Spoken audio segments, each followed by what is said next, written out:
Highland FM 107.1.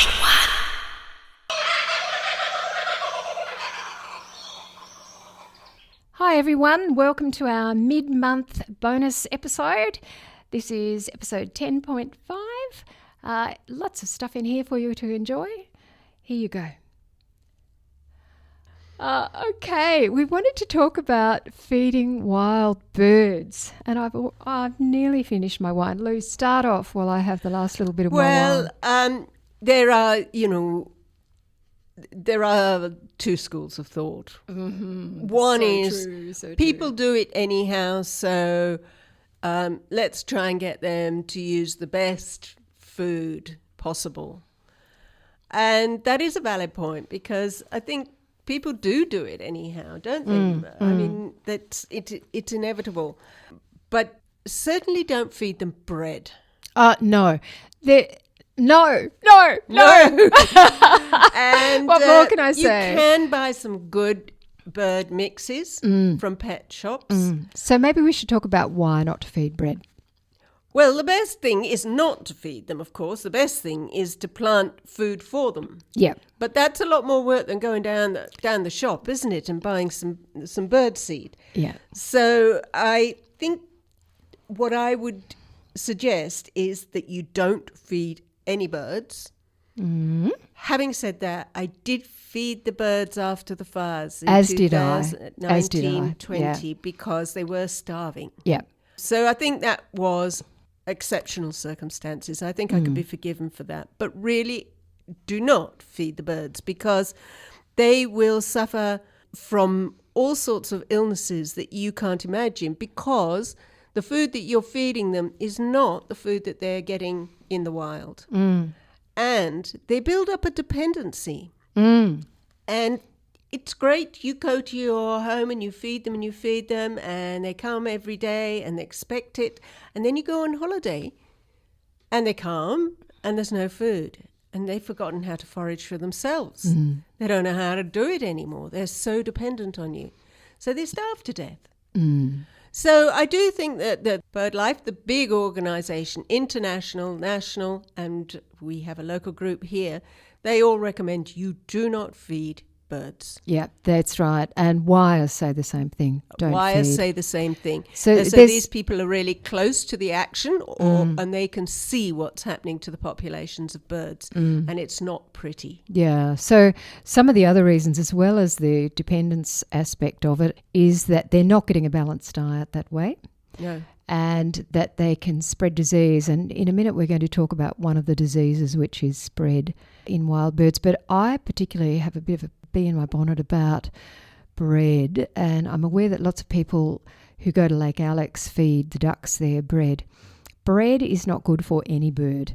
There is basically no nutritional value at all in bread, and what it does is fill up their belly and stops them from going out and finding food that is more nutritionally balanced and natural. And in magpies in particular, it can get stuck in their beak, as can mince. Please don't feed maggies mince. Mince can get stuck inside their beak and it becomes mouldy and generates bugs and all kinds of things. And in the end, actually, they can kind of get a beak rot situation going on there. The other thing about mince for magpies is that it contains no calcium, and calcium is an essential element of their intake. So please For avoid their bones. That's exactly right. Yes. Particularly if if it's going to be provided to their young who are developing and so on. So please avoid mince. Please avoid bread in any circumstance.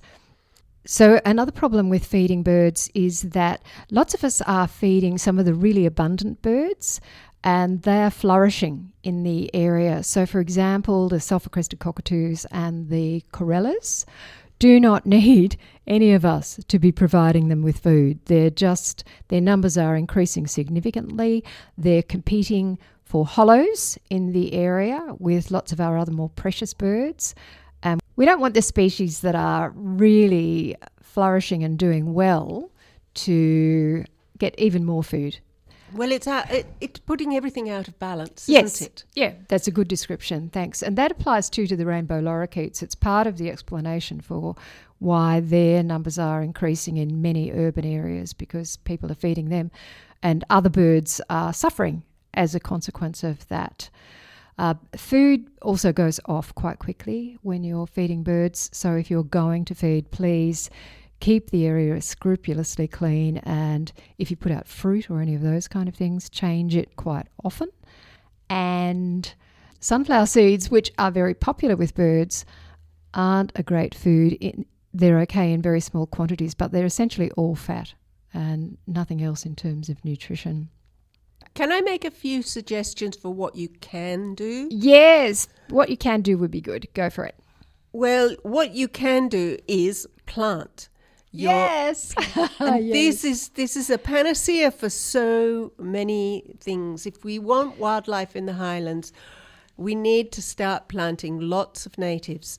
And nectar is not an easy thing for an animal to get. There are special nectar feeders, and you do see them sometimes in sanctuaries and in zoos. But on the whole, nectar is a very specific thing created by a flower. That's right. And surprise, surprise. And so if you can produce nectar in your garden, that is a real benefit to many, many of our birds. All the honey eaters are nectar feeders, and many other birds as well. And so I would suggest grevilleas. Yep. I would suggest grevilleas because you will always be able to find a species that is in flower all year round. That's true. They're always there. What you don't want is it's great to have, a great flourish of flowers and a lot of production of nectar. And we do get those great buzzy occasions when everything flocks to one of our plants. And that's great. But we need something all the time to keep them coming back and to sustain them through, the tougher times. And as I say, I'm a great believer in grevilleas because there are many that do flower through winter, through autumn. They do need full sun. Nearly all of them need full sun. But if you've got full sun, grevilleas is the go. And the other thing is Banksias, of course. Yes, for sure. And Mine they're are flowering flourishing now. Yeah. They just produce nectar all the time. I've got lots of honey eaters coming in at the moment to the Banksias. Yeah. So those two are highly recommended just as bird food. Yep. And what about grasses for the seed finches? eaters? Yes, and a number of the crimson rosellas. I'd say they're a very good excuse for not mowing your lawn. Yeah, that's a great.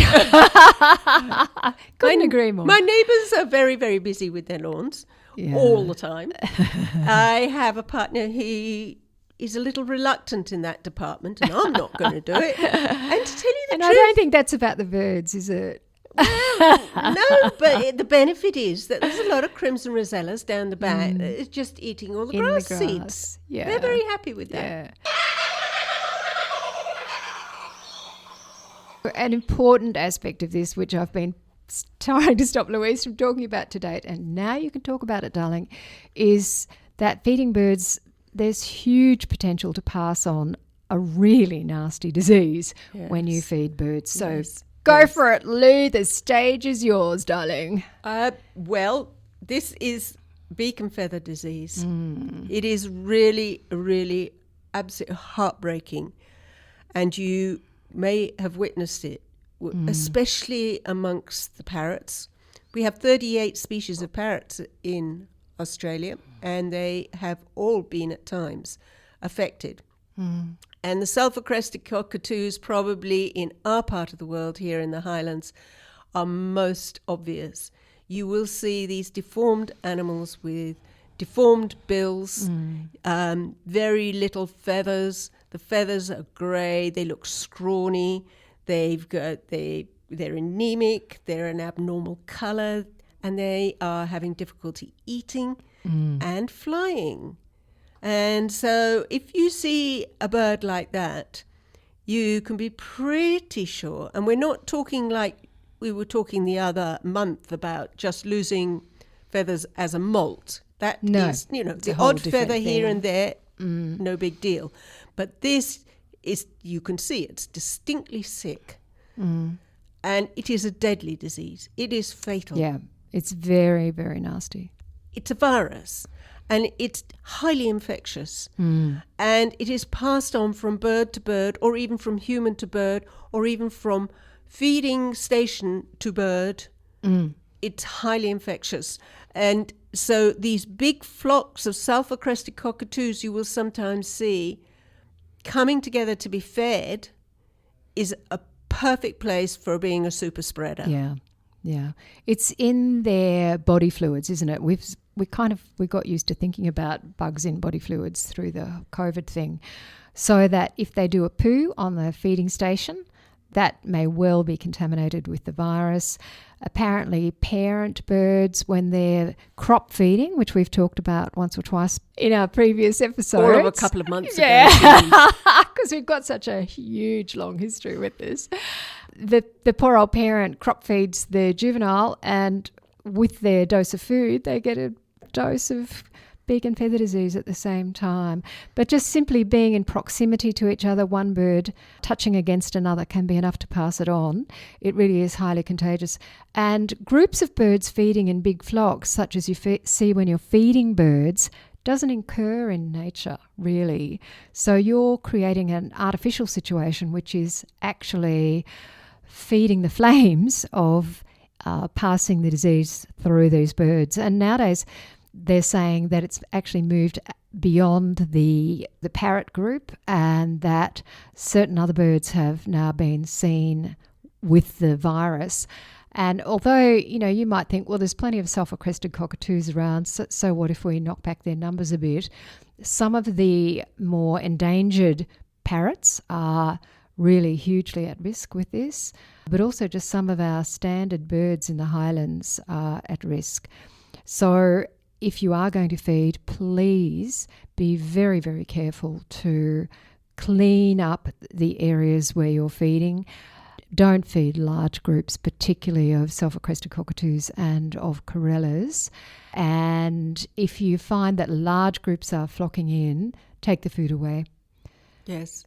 It's really a hygiene thing. We have to do everything we can. I mean, we're kind of getting used to this idea of just being super, super clean. That's right. Because we should probably reassure people that this disease does not cause harm to humans. So don't panic if you have any contact with a bird that's got this disease. Apparently it's not passed across to humans, but there is no available treatment for this. So if you find a bird with beak and feather disease, the best thing that the vet or the wildlife carer can offer is just what they call supportive care. They'll just keep giving it food and fluids in the hope that it may survive. Some birds do, but there is no actual treatment at the moment. So if you come across a bird that is very poorly, you could put on some gloves and throw a towel over it, and you could put it into a cardboard box and take it to your local vet or wildlife carer. When you do something like that, you should be very careful to either burn your box or clean out the box, to clean yourself, shower afterwards, because while it may not affect you, you can transmit it. So you don't want to be a vector. Yeah, we can't really communicate enough. This is a highly contagious disease. Yes.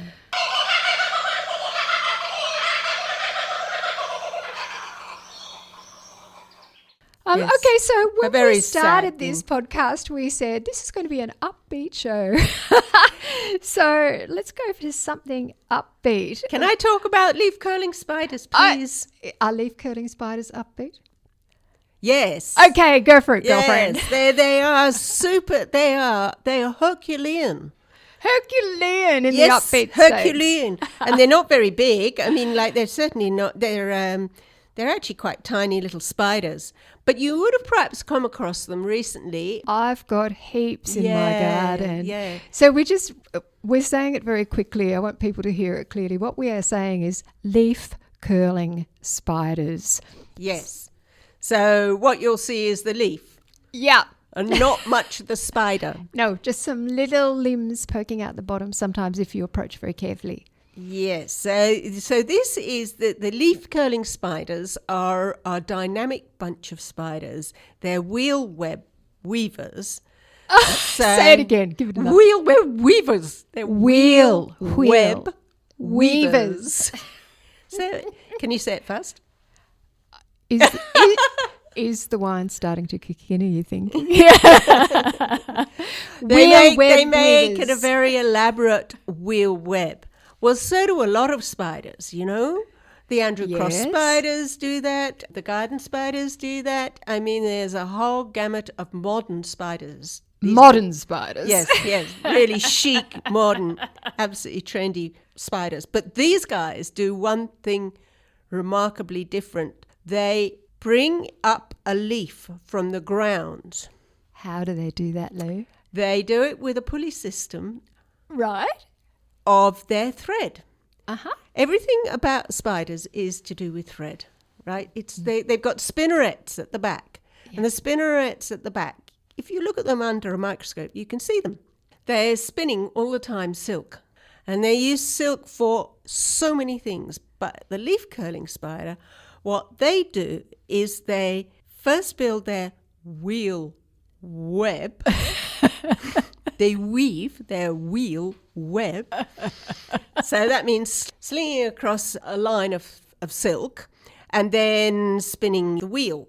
Having done that, they drop from the center down onto the ground and they choose a leaf. Not any old leaf. Has to be a leaf that can be curled up. Mm-hmm.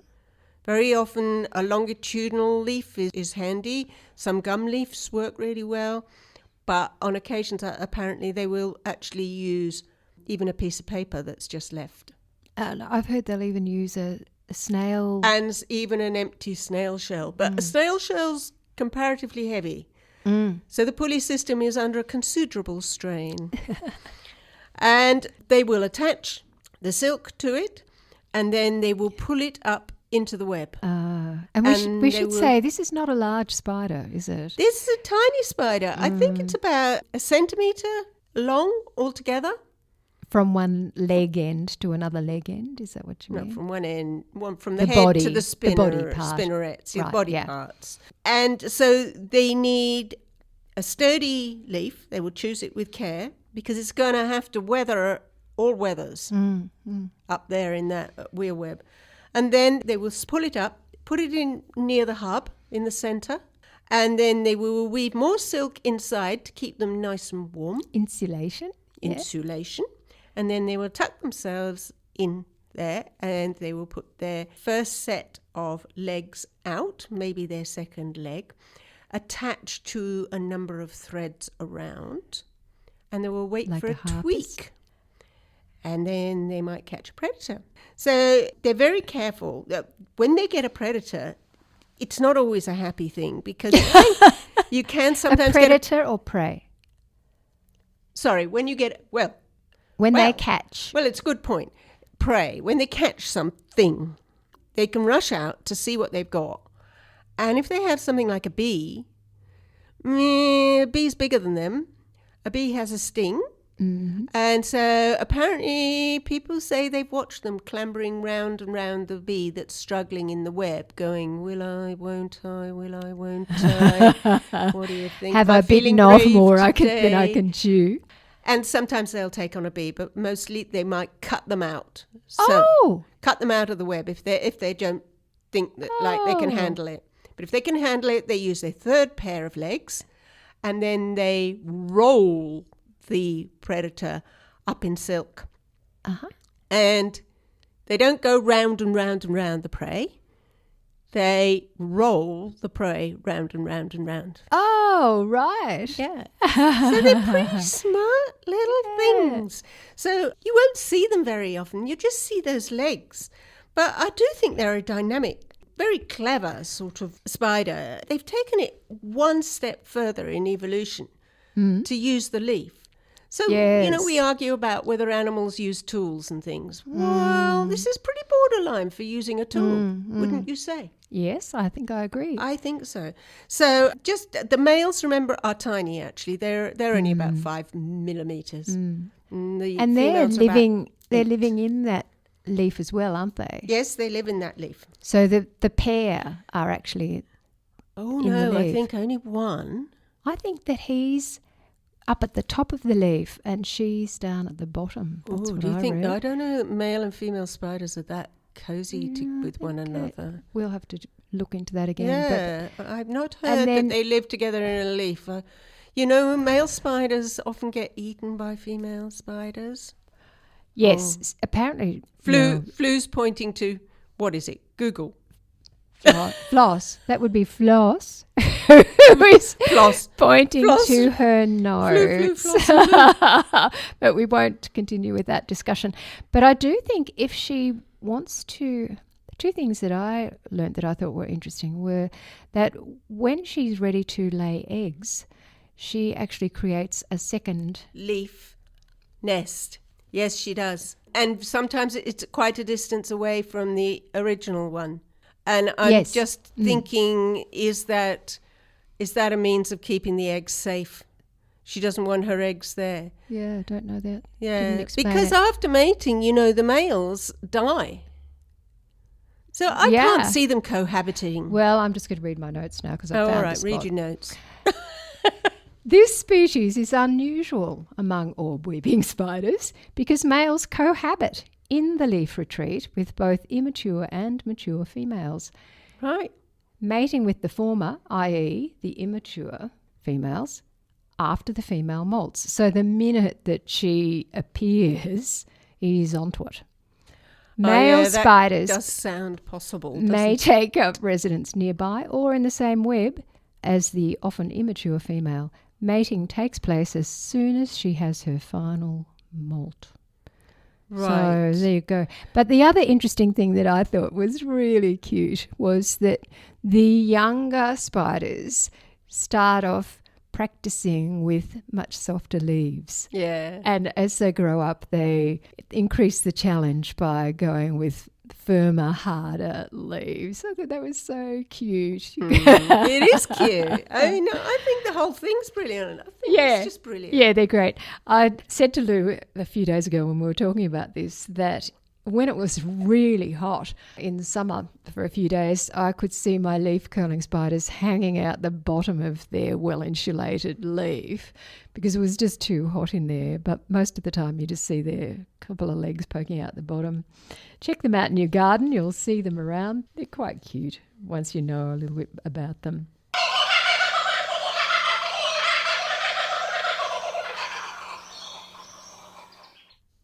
Lou, you wanted to talk about why trees lose their leaves in autumn. Yes, well, we've just witnessed the most fabulous display.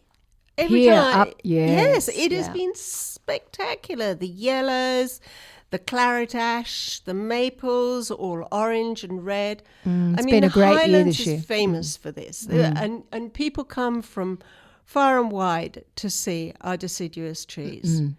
And you might wonder why they turn that colour. Why are they not green? Why do they stop being green? And of course, it's all to do with that famous thing, photosynthesis. So you need three things for photosynthesis. You've got to have sunlight to get energy onto your leaf. You've got to have water coming up from your roots, and you've got to have carbon dioxide in your air. This is the pudding that makes for energy, glucoses, which then allow the tree to grow. And they need a factory, and in the leaves is the factory. That's the chloroplasts. And the chloroplasts have chlorophyll, which is a green pigment. So during the long days of sunlight, when there's lots of water around, the air fortunately is always with us, they can grow enormously by simply manufacturing glucose with these three ingredients for their pudding to grow. And come autumn, the sunlight starts to diminish somewhat because we're getting shorter days. And that sort of is a signal to the chloroplasts to go, is it really worth it? They do a calculation. Is it really worth it? All the energy, because it takes energy, of course, to run the factory. And at some stage, these particular beautiful, beautiful trees decide it's not worth it. And they decide to stop manufacturing chlorophyll. But there are other pigments in the leaves. And these pigments are the red ones, the orange ones, the purple ones. And they are always masked by the green, during the growing time. Right. And that is what we are seeing. We're seeing all those pigments basically Sort of putting being on exposed. a brilliant display because the green has gone away. Oh, right. And then the next thing is they think, well, is it really worth doing Even greens hanging and on to oranges these. and so on and so forth? And where the leaves start to join the branches, the cells start to line up and block water coming up from the trunk. So without water and not much sunlight, they just can't function, so the leaves drop. Oh, right. Harikiri. Harikiri. Harikiri. Yes, yes, I suppose so. And that's how it works for the big exotics that we have here, the ashes, the poplars, Right. the oaks. But of course, not all leaves are like that. We also have a lot of conifers here. We have cypresses and cedars and pines, and they don't lose their leaves. So you might wonder, well, how come they don't lose their leaves? And our own native trees. I'm coming to that. Okay, I'll shut up. And so with them, the leaves are different. They're tougher, they're often cylindrical, they have a waxy coating all around them. So they're actually able to store water, so they can make it through. There might be a bit less sunlight, but they're still getting water into their leaves. So that is they can keep going through the winter. And then you have the natives. And they, of course, most of them are green all through the year. And we do have some that look very like the conifers, like the she oaks look like that, and the native pines, calatrus, I think that's the species of calatrus. But look at the gum leaves. The gum trees do not lose their leaves. And the reason they don't is evolution has been different here in Australia from Europe and North America, where the maples and the poplars and the oaks all came from. They have a less predictable season here in Australia.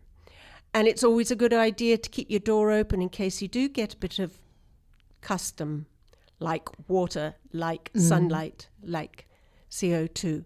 So they don't lose their leaves. They keep their options open all year long because you never know if it's going to be suddenly you're going to have a really hot, warm spell with lots of sunlight. Yeah. So that's Right. it. Yeah. Thank you very much. Good rundown. I just wanted to say one thing about the world and photosynthesis. I want to get Give us your one philosophical thing now. about the world. I want to get very philosophical. I think you will find that it is not money that makes the world go around. Oh, okay. Tell me about that. It is photosynthesis. Oh, what's your argument on that one? Well, if you didn't have photosynthesis, you wouldn't have plants. And if you didn't have plants, you wouldn't have animals. And if you didn't have animals, you wouldn't have... Would you? Good point. So the world is not all about money. It's all about photosynthesis. Okay, got that. That's my message. Okay, I hope you enjoyed that. We'll see you again in June. Bye. Bye now.